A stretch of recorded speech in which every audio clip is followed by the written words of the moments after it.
To the event on the 28th of September, your fight against Hay. Yeah. And you've already gone toe at the weigh-in across the water yesterday. What do you make of him? I think he's kind of a cool character, you know. He's got a good dress sense, good hairstyle, good-looking fella. But I'm you're just going to all smash his yourself. face in. I'm going to give him a good hiding on the 28th of September, and I'm going to look forward to doing it. Yeah. You have to build up, to some extent, you have to build up a disrespect for him in the time. To use that word in its widest sense, you really got to not like him when you're getting into the ring. Listen, when we get in that ring, it's me and him. There's no liking business. He can like me as much as he wants after he's been knocked out. That's all I got to say. Are you thinking about the round in which you will knock him out? No, not really. I'm just going to go out there and do what I do, and whenever it happens, it happens. Yeah. There's no rush. What do you do? Because I'm here as a non-boxing man. So I tried to box a long time ago when I was a boy. I got a pair of boxing gloves for Christmas, and I was boxing with a fellow who had also got boxing gloves. But he was a fellow who had been at the Bosco Club and was being taught. I never saw the punches coming. But that's the science and the art of boxing. That it's what you do and quickly how you do it, and it's almost choreographed. It's a dance that's delivering lethal punishment. It is. It's something that you practice from being a young age. You can't just walk in off the streets and become a top boxer. It's something that takes a long time, years and years of practicing. Practicing the same things every day becomes, like you say, this is a bit of a routine. Practicing the same thing, polishing them up, and then going and put it all into practice on the night. Yeah. When did it all start for you, Tyson? It all started for me the moment I was born. Really? I was destined to be the heavyweight champion of the world. Why do you think that? Because I don't think that, I know that. Because of why I'm here today. I've had some close scrapes. Really? I've been put down, I've been in some hard fights, and I've always got up to win. And I believe God's given me the talent to be what I am to be today, because He wants me to spread the word of God. That's an interesting philosophy. You're a spiritual man. I am, yes. Yeah, that's interesting. And you think that through strength will come goodness? For sure. Yeah. You know, I can only train as hard as I'm going to train. I can only eat the right foods, and I can listen to my uncle and trainer. The rest is in God's hands, in my opinion. Yeah, yeah. And you've been that way all your life. You've been close to God. I have, yes. Although sometimes you can stray away from it. Yeah, yeah. But it's hard work, isn't it? On the straight and narrow path, but you know, we get up every morning, we try our best. Suck it in and blow it out, and you're still there, and you're doing it. You're doing it. So the training regime now, it's 20th of September, the fight with David Hay. Yeah. So that fight will occur on the 20th of September, but you're now in a focused regime of training, is that so? I started training about 5 weeks ago, and not heavy training, no, just getting back in. Yeah. Taking over training, and Monday, it'll be 10 weeks on Monday for the fight. Yeah. So that'll be 15 weeks of training. Yeah. And is that enough? It's plenty enough, yeah. Do you take yourself out of circulation for that? You know the way you go off to your training camp, Ali did it and the others always did it. I do, yeah. I've got a training camp in Belgium. Yeah. And for every fight we go out there and we do the training. We've got a place in the middle of the woods, so there's no one can come and distract us, or there's no pubs or bars or restaurants. Yeah. It's just hardcore training, eating and sleeping, and that's it. And I'll do that for the next 10 weeks. 10 weeks. Yeah. So you put the work in and you get the reward. Otherwise, it's the same with everything, though, isn't it? It is. You can't just go into a shop or be a lawyer and for 2 minutes and then be a top one. If you put the work in anything you do in life, you're going to reap the rewards. Yeah. You've a great reach there. Talking about you've great arms on you there, and I'm looking at you going into the ring as a profession as you are. You've been highly successful, but above everything else, when you go into the ring, Tyson, you have a responsibility to keep yourself safe. I think that's what the referee says to you at the beginning of the fight. Be safe, or whatever. When he whispers to you, whatever. Yeah, you know, you got to go in there and do the best you can. Try and protect yourself at all times. Yeah. It's not a friendly place to be in a boxing ring, because it's only you and that man. And if you haven't done your training properly, then you're going to come up on the short end of the stick. How do you train yourself mentally? I don't do any mental training. I just have that capability of being strong mentally anyway. Yeah. Would you Some say a people- prayer before going into the ring? I say a prayer always, yeah, before going in, and I never have any issues in there of doubting myself or thinking I'm going to lose or anything like that. Yeah. I've always been strong mentally, and every second of the fight, even when if I'm losing, I always believe I'm going to win, Wow. and that's 99% of it. You tell me this all came to you at the time of you being born, but I mean, where in reality in your life, where does a man get that kind of self-confidence? Self-confidence is something you either got or you haven't. It's one of them things where you can't be taught to be confident. It's either a false confidence or not. If you believe in your ability more than anything, then you're going to be confident about what you can do, and then you're going to be able to, well, give it the big talk like I do, Yeah. because I'm confident that I can deliver the goods on the night. Yeah. So in that way, if I couldn't, I wouldn't be this vocal. Yeah. You are vocal. Very, Very vocal. very vocal. What were you raised on in Manchester? Pig iron and steel. Pig iron and steel. You may not have swallowed pig iron and steel, but I rather think that the whole experience of childhood growing up in Manchester might have been akin to that. It wasn't easy. No, it's been good, you know. I'm one of them people who don't believe that you have to come from the streets to be a good fighter. It's been said in past history that you have to come from the streets to know how hard it is and have nothing and whatever, but that isn't the case, because I'm living proof that if you want something deep enough, it's the drive an individual's got Yeah. inside himself, wherever he's from, what race he is, what colour he is, how much money you've got. It's what's in here that counts. Yeah. It's how much you want to sacrifice and put in. Yeah. And if you want it as bad as I do, then, well, it's only a man with a pair of gloves on that's going to stop you from doing it, isn't it? Yeah. And the way I look at it is, every time I get in the boxing ring, I've got another man with a pair of gloves on trying to take my life away from me. Yeah. And trying to take what I've been working for the whole of my life. And am I going to let him do that? No, I'm not. He's going to have to kill me first before, rather he's going to take what I've been working for all this time. Sorry.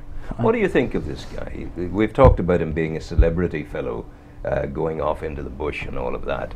A celebrity fellow, what, you look at him, he's a big lad, for goodness sake. I don't know, you know. David Hayes done well for himself. He's a cruiserweight champion of the world, and he was heavyweight champion of the world. You know, and I suppose there's a lot of fame comes with that line of work, especially if you're a champion. And he's soaked it all up, hasn't he? Because it's been offered to him, and he's took what's been offered on the table. So you can't discredit a man for that, taking what's on the table. And he's got into that lifestyle and way of living, and that way of living is not for a fighter, you know. Soft. Good living makes a man soft, doesn't it? Mm. You know, you can have that sort of stuff when you're out of training, but when you're in training, it's not no area. You got to live like a Spartan. Yeah. And your good living is that kind of good living, Spartan, Christian, your belief in God, that fine-tunes you. You know, I can sit here and pretend to be God's innocent, but you know, we all do things that we shouldn't do. Yeah. And you know, we're all sinners and we all make mistakes, but it's how we rectify them mistakes that we make. But you know, it's an hard long life, isn't it? You know, and especially as a boxer, because you can only make yourself get up in the morning and go running. You can only make yourself eat the right foods, and you can only get to bed early. You know, people can tell you, but if you don't physically want to do it, you ain't gonna do it. Yeah. There's a saying, you can take an horse to the water, but you can't make it drink it. It's got to be deep down inside you. You've got to be want it. You've got to want to be a fighter. You've got to want to be the best. Where are you on the issue of what you put in your body, consuming alcohol, consuming the right food?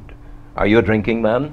To be honest with you, I'll have a drink now and again, but I wouldn't class myself as a drinking man. Maybe 3 or 4 times a year, Yeah. after fights or something, I'll have a couple of celebration. drinks. Yeah. But I wouldn't say I'm a regular drinker. No, I wouldn't go down to the pub every day or 3 times a week, or however many times people go. Yeah. I do like to eat junk food now and again. Sometimes. Yeah. But not for the next 15 weeks. Not for the next 15 weeks for sure. Yeah. But you know, everybody does, don't we? We're human beings, aren't we? We all like to have a drink now and again. Yeah, We all yeah. like to go and have a Yeah. a McDonald's or bag of chips or whatever you're going to have. I don't know. Yeah. But you know, when you're in training camp, you're in training camp, and when you're not, you're not. And when I'm not in a training camp, I'm one of them people. Well, I'm just ain't in one. Yeah. I'll just eat and drink what I want. But you've a mighty success rate. You've on all your fights up to now. You've just been so good. You've won every one of them. I've won all my fights, yeah. So far, so good. I've been lucky, yeah, I suppose. You wouldn't say lucky. Fluked them all, probably. You make your own luck, don't you? Yeah. No fluke there, I tell you. Like I said in the beginning of this interview that I believe I'm destined to be the champion. Yeah. I say champion, but I don't really know what champion means. I think we're all champions inside, but we just deliver it in different ways. Yeah. And to have a belt on doesn't mean you're a champion or not a champion, does it? No. How can a leather belt or a steel belt decide if you're a champion or not? Yeah. It doesn't, does it? And somebody's ranking or organisation saying, oh, well, he's number 2 and he's number 5. Some people pressing buttons. Yeah. They can't decide who's a champion and who's not a champion, really. Because if I make an organisation today, Tyson Fury organisation, TFO belt, Paddy can fight for the world championship in his next fight. Yeah. Yeah, but there you go, and there's another world champion. Yeah. So world championship belts and organisations to me don't mean anything. Yeah.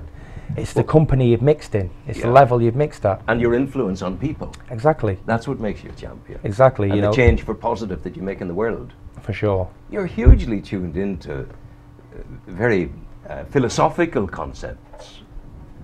You have to leave the philosophy outside the ring on the 28th of September. I don't know. All great fighters seem to be good philosophers, don't they? Yeah, absolutely. So you know, it comes natural to us, doesn't it? The warriors of Japan, you know, the shoguns. They're very, very Buddhistic and very quiet and very spiritual, but yet they were killers at the same time. Yeah. I think being a stone cold killer and being a highly tuned athlete, there's not much in between. Yeah, that's it's a very fine line. That's interesting.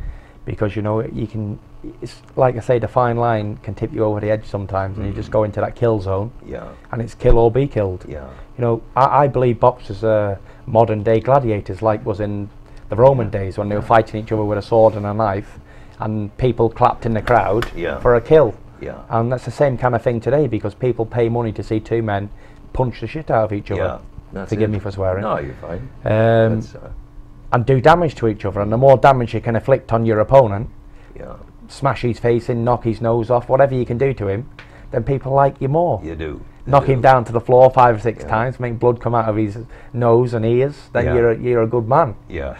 So it shows you that the savageness people have inside of them, doesn't it? Just the regular people, the shop workers, everybody has that aggression, anger, and they want to see it.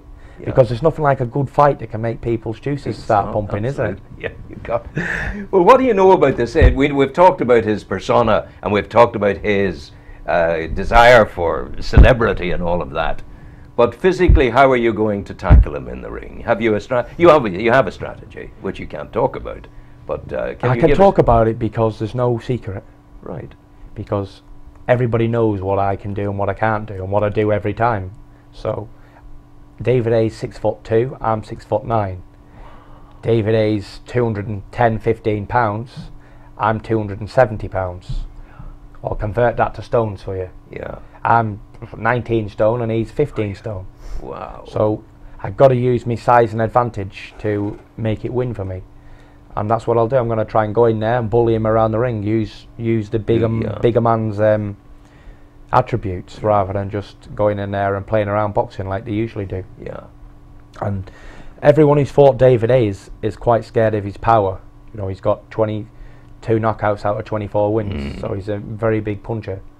But I believe all heavyweights can punch. Yeah. I don't care if you've got 5 knockouts, you can still knock somebody out if you get punched in the face correctly. And you know, I'm just going to go in there and get stuck into him. I've got a little saying that all an heavyweight needs this today and age is to have a good heart, good will to win, and a good pair of balls on him, and he's going to win fights. Big balls. You just got to be game. If you're game and you can get stuck into men, you're going to win. You're going to win. Because that's 90% of it.